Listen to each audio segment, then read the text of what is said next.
I'm Darlene. I'm JT, and this is the Great Fuel Rod Debate.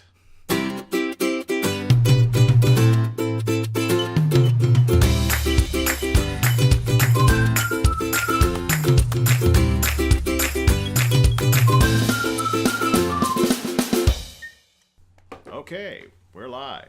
Hello. Welcome to our first live stream and not our first debate. We don't debate all the time. No, but still. 22 years of marriage, we debate occasionally. Friendly disagreement. Yeah, right. So today we're talking about the fuel rod. And not the part that goes in your car. Right. We are talking about the fuel rod. Portable, rechargeable. No. Well, it is. Rechargeable, it's a rechargeable but battery. They all are. But this portable phone device charging thing. Right.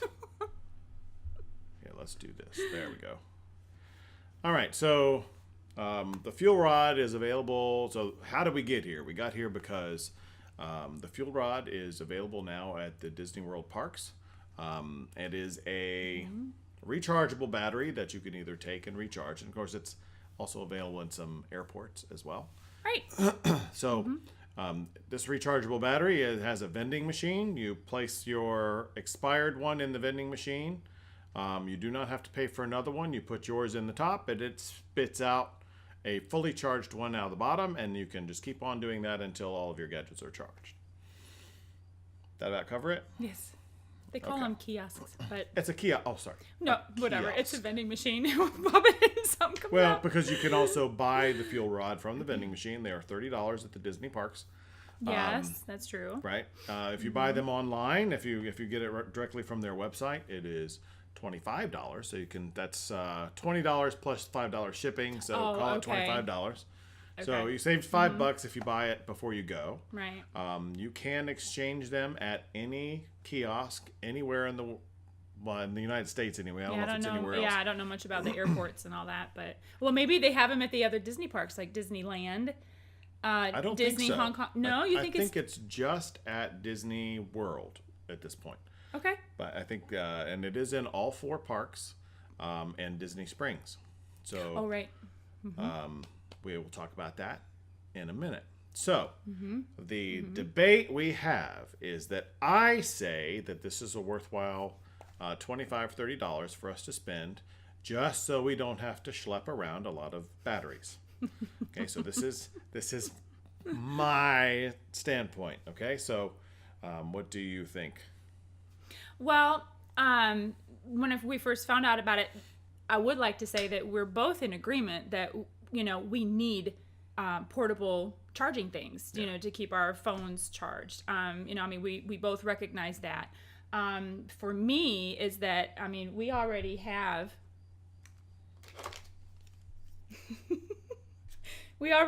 these that we have purchased for other travel, or like when we go to conferences. Yeah, we get a lot of them at conferences. I do. Some of these I won and some I bought.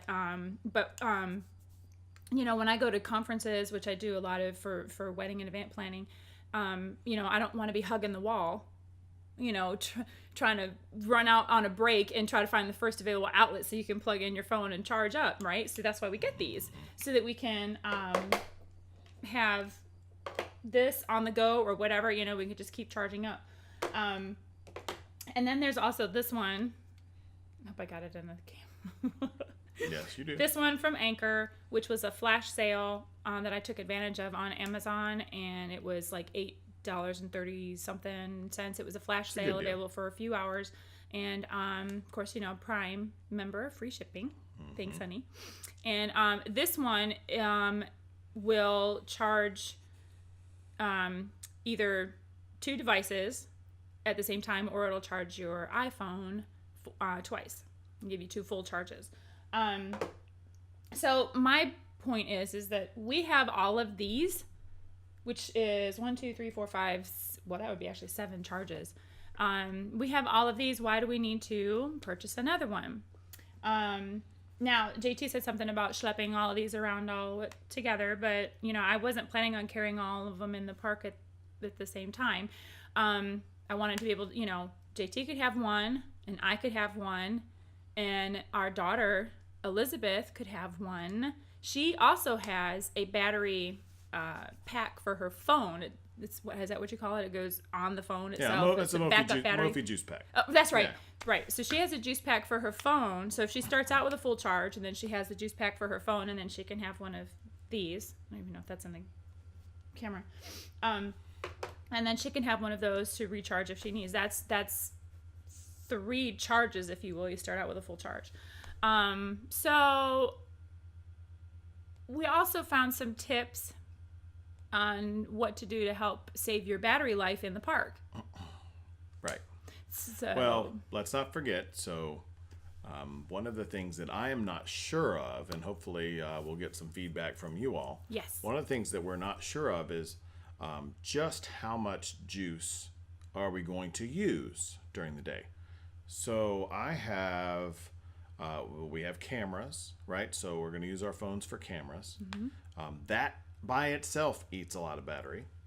But there's Wi-Fi in the park. There is Wi-Fi in the park, so that helps. And we can put our phone on we can airplane put it on mode. airplane mode, so that'll save some battery. So I fully agree with that. The question is, if we're taking pictures and shooting video all day, which we'll be doing, and then we add in the Disney app. Right, using the Disney app. Using the Disney app, which they have designed now. That's why there's Wi-Fi throughout the park. So the question is, I know me personally, if I'm actively using my phone, or I'm not planning to take my iPad into the park, I'm planning to just use my phone, I do not get more than 4 or 5 hours if I'm lucky. So then the question would be, and that's not me actively, shooting. What kind of phone? What kind of phone do you have? So right, you have so mine is an iPhone 6. And I have an iPhone. I'm sorry, 6S. It is an iPhone 6S. 6S, and I have an iPhone 6 Plus. 6S Plus.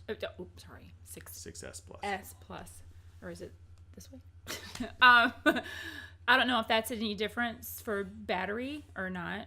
I could tell you that for my experience with my current phone, and I do a lot of events, weddings actually out here in my area in Northern Virginia. It's a lot of mountainy area. So I don't get Wi-Fi. Rarely, do I get Wi-Fi where I'm at. So I'm out in the country. I do get signal. That's nice. Is that the wedding planner has to have a signal. But I get a signal. I get, but yeah, when you're out there in the mountains, it will eat your phone battery. Even if you're not doing, it's not like I'm taking pictures and video, all day during the wedding, but I do take some pictures and some video clips that I can use for behind the scenes stuff to post on my Facebook page and stuff for that. But I usually do not, if I have to, and I'm usually on site for 12 to 14 hours, then I would use one of these to charge me up. So I've got enough to get through maybe the last few hours of the night until I get back to my car, and then I can plug into my car if I need to. So, yeah, we're looking for advice from a lot of you Disney Pro people who've been to the park a lot and use the app and take your pictures and that kind of thing, and just say, do you really, do you need more than one charge? What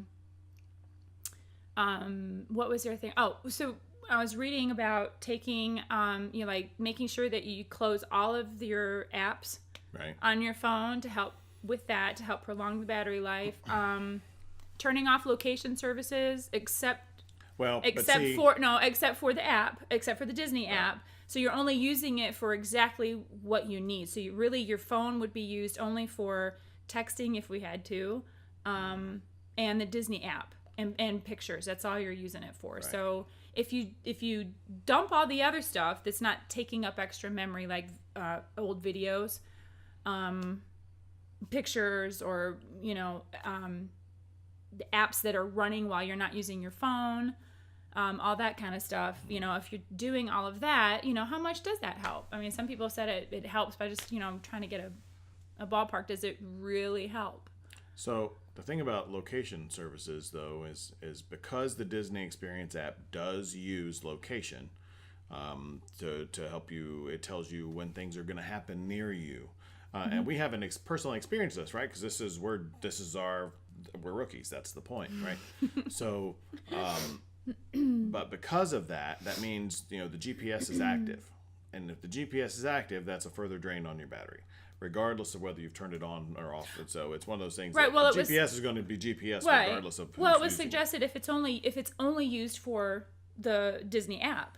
And you're not using it for anything else, like anything else that might use location services like Facebook or Facebook. That's true. You could so that helps what a else? little bit. I don't know so what else, or weather and some of that other stuff. You might not, if it's. So I don't know. I mean, these are all these little suggestions are adding up, and then making sure that you dump all your pictures and video like before you go, so you've got like a fresh. A blank slate To work with, and we decided to get the memory maker. Is that what it's called? The photo thing. Right, photo pass. Right. Mm-hmm. So we'll be able to take advantage of pictures and video and stuff in the price. So not that we don't. You actually asked that when we were researching that and asking opinions about that. Like, do we really even need to take a camera if we get Magic Maker? And you also, Memory Maker? If you have an opinion on this, if you're watching live or you're watching the replay, we would love to hear what you have to say about PhotoPass or Memory Maker, or even your experiences on dealing with the how long your phone batteries are lasting, and using the Disney Experience app. Is it worth, is it really a big drain on the battery, or is it not that bad, right? I guess your mileage is going to vary a little bit, I guess, because it depends on what your usage is, right? Some people take a lot more photos than others. Some people are going to run a lot more video than others. Video uses more juice than a photograph does. But if you're on Wi-Fi, hear your opinion on that. Yeah, if you're on Wi-Fi, doesn't it take a longer time for your battery to drain? If you're on Wi-Fi, not using a. It should. What really is going to drain your battery is being on an analog signal. So you're not on LTE. Well, at least we don't have to do that. So we don't have to worry about that. Don't have to do that. The question though, so here's where I am. I normally carry 2 batteries with me every day. That's just what I do. And I'm trying to change the picture out here. So just as a regular course of my daily job, I take 2 battery packs with me. One of them is a little beefier than the other, and it can be recharged by a solar panel. So that's one I take with me when I go camping, and not glamping, camping, where there is no power. Where there is no power. Right. So when I do that, it works great for that first charge. It takes forever to recharge it. Oh, because this is a solar one, right? Well, with the solar panel, it takes even longer. It takes a long time when it's plugged in. It essentially uses AA rechargeable batteries in it, so it's fairly good sized pack. So here's my thinking: is do we take those? Sure. Do we take the rechargeable batteries? Yes. But because we don't know what our mileage is going to be on those, and because we don't know where can we plug in 20 batteries in our trailer at night? I don't know. When we were looking in the thing and then around in the trailer, we have there was a bunk or a loft, they called it. It was like above the kitchen area, and there was a bed up there, and it had some USB ports. The USB ports up there. Right. As far as whatever else, we have a thing that we can also plug in to the wall outlet that has a couple. I don't know, we have at least 1 or 2 of those. We just have one, but so we'll be able to recharge. There will be wall outlets. I have no doubt. My only thinking here is that we have to plug everything in to recharge at night in order for the schlepping of the batteries to go, or we can take 2 or 3 with us, and then have the fuel rod that we can switch out if we need it. right? So that's kind of where I'm thinking. Well, Is, that it's a good addition to, and then when you're done, you take it home with you, and it becomes another. That's another my thing thing. in her collection. Right, that's my another thing. Battery in her collection. We have all of these already, and we really don't travel a lot.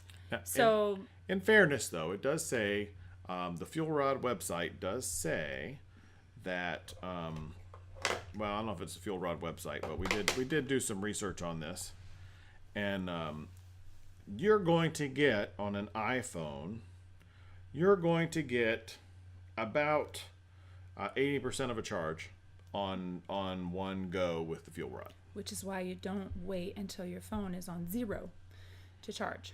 You charge it when it gets to be about 15-20%. Okay, I agree. Right, so if it's 20%, don't you wait get 80%. until you need it. Right. If you get to 20%, you add 80% to it, you're back to 100. That's great. But then you have an empty battery. And there are places where, in fact, we've seen some videos, the Fort Wilderness guys that we've been watching a lot. Hi, guys.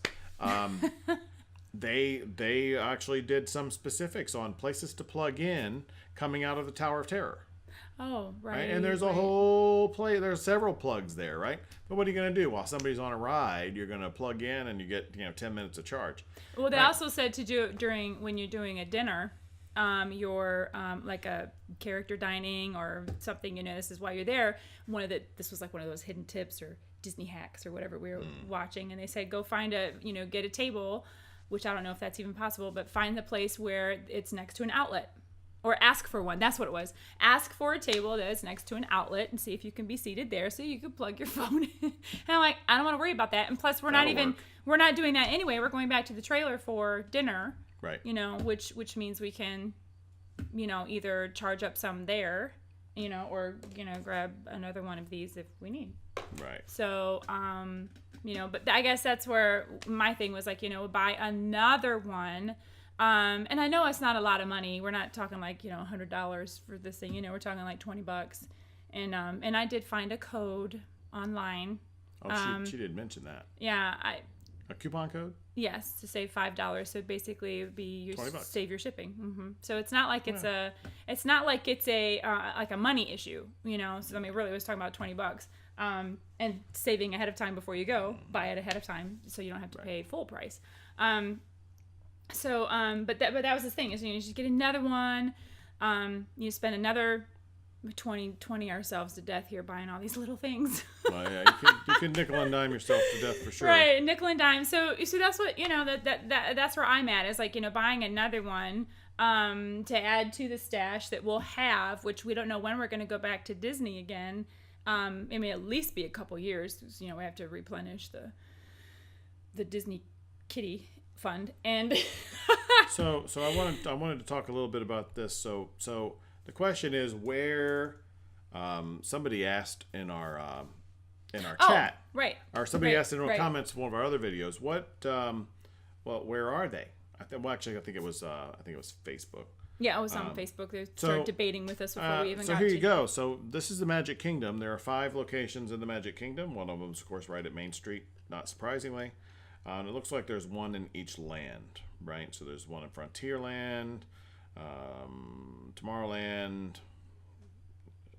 Oh, those are the little blue things are the kiosk locations, right? Right, these are the kiosk locations, right? Okay.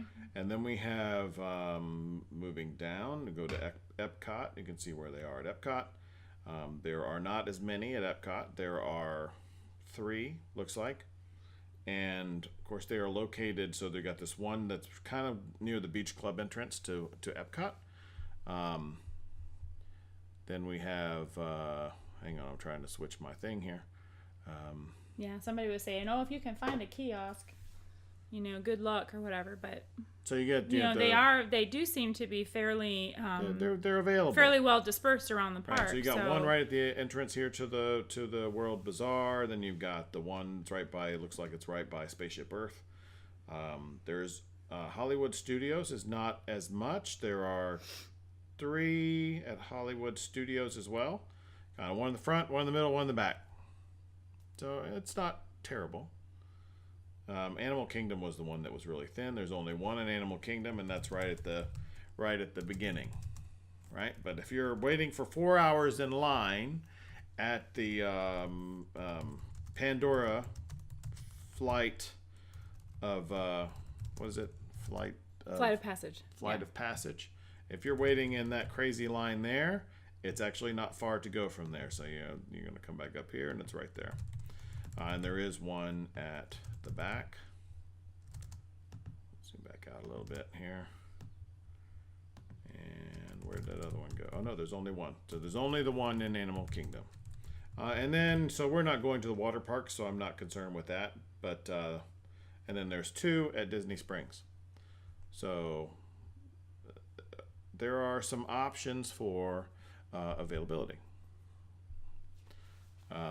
We're spending 2 days in the Magic Kingdom. That obviously there's the most locations at the Magic Kingdom.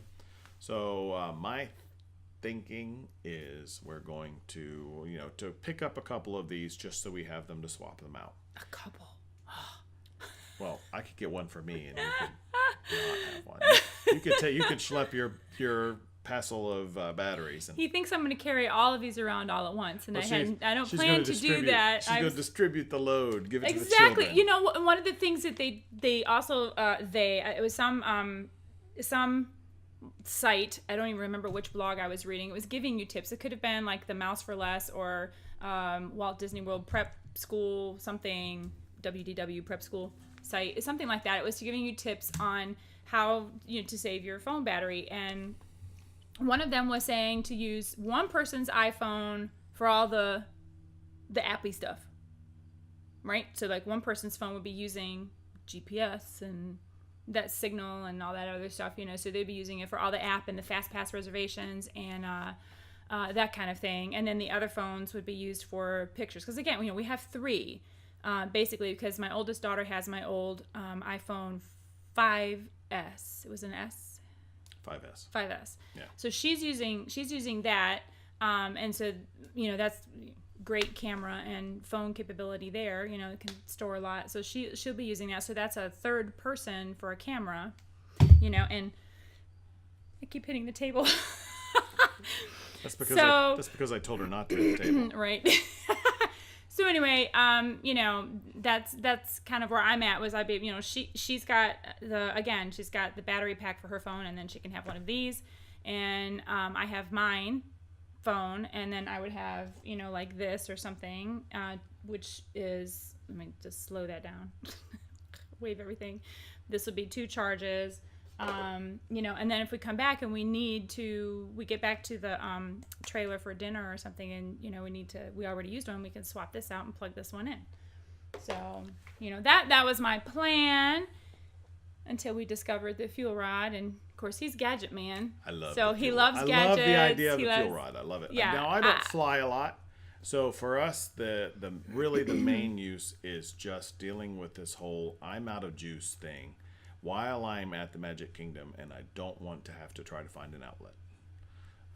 My batteries are drained. I don't have enough time, or I don't have enough outlets to fully charge all of my batteries at night, which could be, so we have an unknown factor here too. So, and really that's kind of where I am with the fuel rod. That helps to compensate for some of that unknown, right? Mm-hmm. So for me, it's worth the $20 to not have to mess with that. I get a free recharge in 2 seconds, and I actually watched a video. They come out quick. Put it in the top, and it spits another one out of the bottom. Plug it in, you're good to go. Right. So that's it. The great fuel rod debate. You've heard us both. Which is not really. Right. That's right. Well, we both agree. It's like we agree, but it's just like I don't want to spend another $20 and get another thing. But we call that violent agreement. Right. I think maybe it should be this. That I think that we're going to be just fine with what we have, and I think that this is going to be will be enough to recharge ourselves for the day and recharge these at the end of the night because we have a plan. But anyway, that's my take. I think we have enough. Team DAR, hashtag Team DAR, Team DAR, if you think that I have a pretty good plan and we don't need to buy anymore. I cut her off before she finished her thing. Ah! So, sorry, babe. I didn't mean to. He's trying to win. No. So, I think we should take our no fair.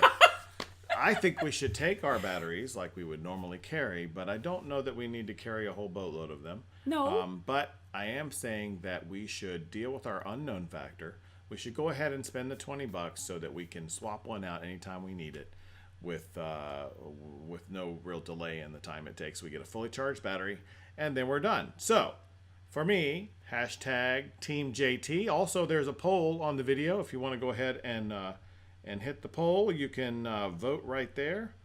That is Team JT or Team Darlene or D-A-R. Team Dar. Team That's Dar. right, Team Dar. Or you can say we're both crazy, and we've already established that.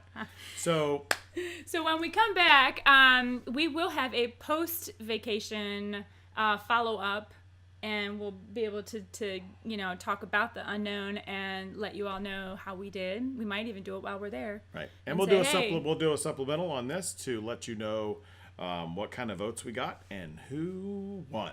Right. So based on your votes. Thanks for tuning in, and don't forget to like our videos and subscribe, because we would love to have you follow us, because we are, after all learning, and we take advice from people and we listen to others, and we would love to have your feedback. I posted some questions in the live chat here, so please give us your feedback and vote and subscribe.